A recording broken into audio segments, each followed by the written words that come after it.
নমস্কাৰ আপোনালোক সকলোকে মোৰ ইউটিউব চেনেললৈ স্বাগতম জনাইছোঁ।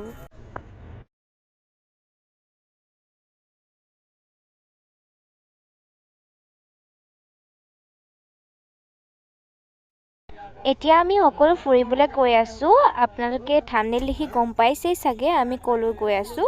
তথাপিও আমাৰ লগত অহা ডক্টৰ সাহেবে অলপ ভালকৈ কৈ দিব। अभी कौन सा जगह में जाएंगे हम? सेलाना वर्ल्ड का फेमस कैक्टस गार्डन देखने के लिए। अच्छा। আৰু এইখন হৈছে ৰত্নামৰ এখন চিকিৎসা মহাবিদ্যালয়। আমাৰ লগত যিজন ব্যক্তি আহিছে তেওঁ এইখন চিকিৎসা মহাবিদ্যালয়ৰ এজন ডক্টৰ। আৰু এইবোৰ সেউজীয়া সেউজীয়া দেখিছেনে? এইবোৰ চানা খেতি, নহৰু খেতি, পিঁয়াজ, মটৰ, ইয়াত বিভিন্ন ধৰণৰ খেতি হয় ধানৰ বাহিৰে।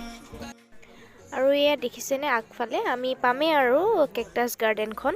আচলতে এইটো এটা ৰজাৰ মেহেল, তাৰ মেহেলৰ পিছফালেই আছে কেকটাছ গাৰ্ডেনখন। এতিয়া আমি গাড়ীৰ পৰা নামি ল'লোঁ আৰু আমি ইয়াৰ পাই গ'লোহি।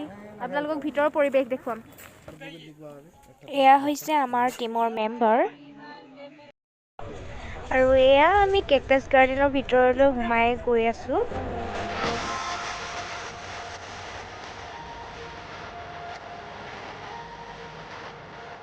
চব এতিয়া ভিডিঅ' কৰাত ব্যস্ত হৈ গৈছে, কাৰণ ইমান ডাঙৰ কেকটাছ গাৰ্ডেন কোনেও আগতে দেখা নাই।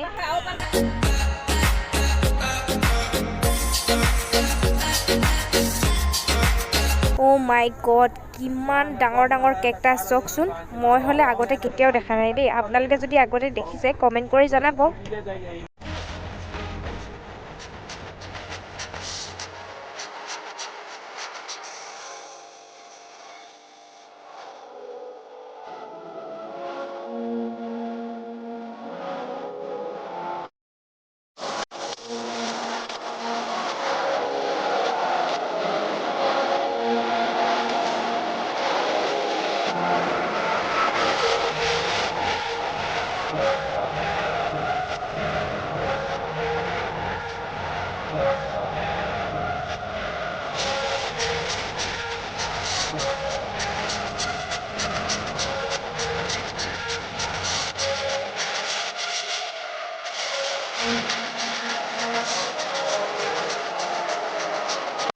एवलुके ले আহিছে আমাক।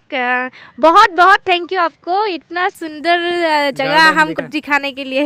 Thank you. ये इंडिया के चौथे नंबर पर ये गार्डन आता है, पूरे इंडिया में चौथे नंबर पे इसका नाम आता है फोर्थ पे उसका यहाँ कैक्टस की बहुत सारी वैरायटी है और इस वैरायटी में अलग अलग प्रकार के कैक्टस यहाँ पे आप लोगों को मिलेंगे।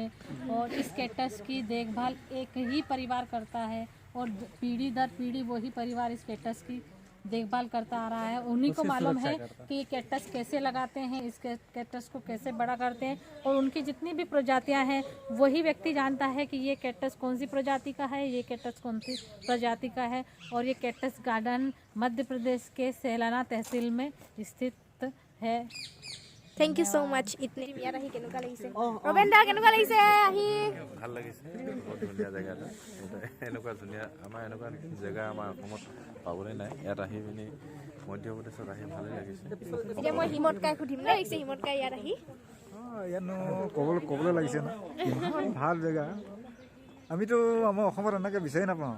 ইয়াত মানে ইমান ধুনীয়াকৈ আছে। মানে ৰজা উদ্যান, আগতে ৰজা আছিলে ইয়াত, মধ্যপ্ৰদেশৰ নেশ্যনেল পাৰ্ক বুলিয়ে ক'ব পাৰোঁ। বলিন্দা কেনেকুৱা লাগিছে ইয়াত আহি? ভাল লাগিলে সঁচাকে। আমি ঔষধ এখন বাগানত আছোহি। ইয়াত সোমালে আচলতে আপোনালোকৰ যি যি বেমাৰ আজাৰ আছে ইয়াত সঁচাকে নিৰাময় হ'ব যেন লাগে, এনেকুৱা যেন অনুভৱ লাগে। সঁচাকেই আমি এই গাঁৱৰ যি দৰৱ আছে, দৰৱৰ বাগানবোৰ, গছবোৰ আমি সংৰক্ষণ কৰি ৰাখিব লাগে। এইখিনি আমি অনুভৱ কৰিলোঁ। আজি অসমতো আমি এইখিনি কথা অৱগত কৰিম।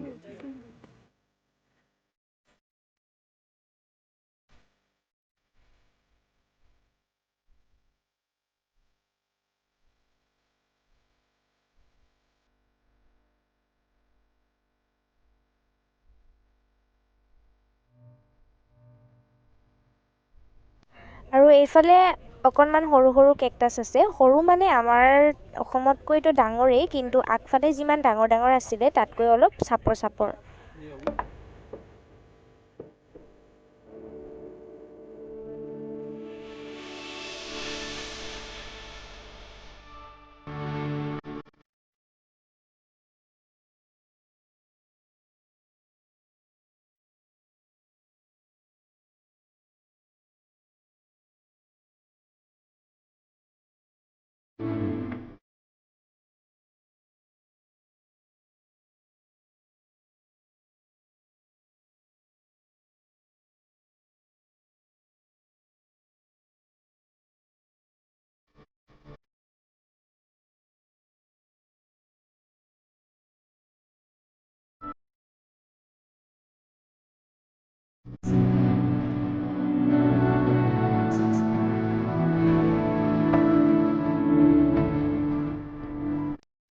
এতিয়া আমি কেকটাছ গাৰ্ডেনৰ পৰা ওলালোঁ আৰু এতিয়া আমি মিউজিয়াম চাম।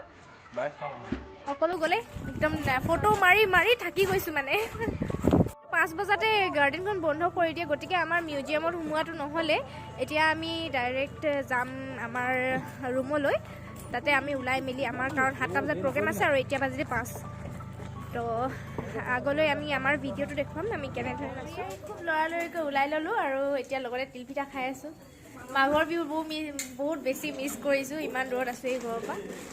তথাপিও আমাক পিঠা আনি দিছে বজাৰৰ পৰা কিনি, ঘৰৰ পৰা লৈ আহিছিলে বোলে বনাই, এতিয়া আমাক বিহুত খাবলৈ দিছে। ময়ো লৈ আহিছিলোঁ ঘৰৰ পৰা, কিন্তু মই ট্ৰেইনতে খাই আহিলোঁ। এয়া ছোৱালীবোৰ চব ওলাই ৰেডি হ'ল, বহুত লৰালৰিকৈ ওলাইছোঁ আধা ঘণ্টাত। এতিয়া যাওঁ আৰু নাচিবলৈ তিলপিঠা খাই খাই। ইয়াতে আমাৰ প্ৰগ্ৰেম হ'ব আৰু এয়া হৈছে আমাৰ নিতুবা। আৰু আগৰ ভিডিঅ'ত মই আপোনালোকক কৈছোঁৱেই যে আমি যিখন আদিবাসী সাংস্কৃতিক সমাৰোহৰ বাবে আহিছিলোঁ সেইখন ক'ভিডৰ কাৰণে স্থগিত কৰা হ'ল আৰু সেইবাবে তেওঁলোকে আনুষ্ঠানিকভাৱে কেইখনমান অনুষ্ঠান আয়োজন কৰিছিলে আৰু তাত আমাক আমাৰ বিহু নাচ পৰিৱেশন কৰিবৰ বাবে অনুৰোধ জনাইছিল। গতিকে আমি তেওঁলোকৰ অনুৰোধ মৰ্মে কেইবাখনো স্থানত গ'লোঁ, সকলোতে যাব নোৱাৰিলোঁ যদিও 2খনমানত গ'লোঁ। আৰু ইয়াত আমাক এনেদৰে ফুলৰ মালা পিন্ধাই পুনৰ সম্বৰ্ধনা জনালে।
আৰু এতিয়া আহিলোঁ আমি অন্য এখন গাঁৱলৈ আৰু ইয়াতো আমাক এনেদৰে ফুলৰ মালা পিন্ধাই সম্বৰ্ধনা জনাইছে।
आपने हमारी आदिवासी संस्कृति बताने के लिए एक कला को बचाए रखकर इसको आगे बढ़ाने के लिए इस युवा पीढ़ी को আৰু আজিৰ ভিডিঅ'টো মই ইমানতে সামৰিছোঁ বহুত দীঘলীয়া হৈ গ'ল আৰু যদি ভাল লাগিল ভিডিঅ'টো চাই তেনেহ'লে কমেণ্ট কৰি জনাবলৈ নাপাহৰিব